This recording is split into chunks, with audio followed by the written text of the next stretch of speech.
আমার ওয়াইফ বলেছিল এবং সে এখনও বলে যে আমি যেদিন মারা যাব, ও বলে যে দেখো, একটা মানুষ নষ্ট হয় কখন জানো?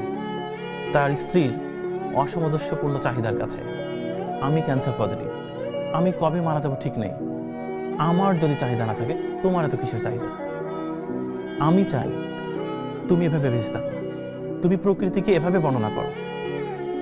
তোমার দরকার নেই অর্থবিত্ত, তোমার দরকার নেই বিশাল বড় ক্যামেরা সেটআপ, তোমার যা আছে তুমি শুধু বদলে যেও না, তুমি শুধু টাকার কাছে বিক্রি হও না, তুমি শুধুমাত্র তোমার এই চিরচালিত বেশভূষা ছেড়ে অনেক দামি পোশাক গাড়ির চিন্তা করো না।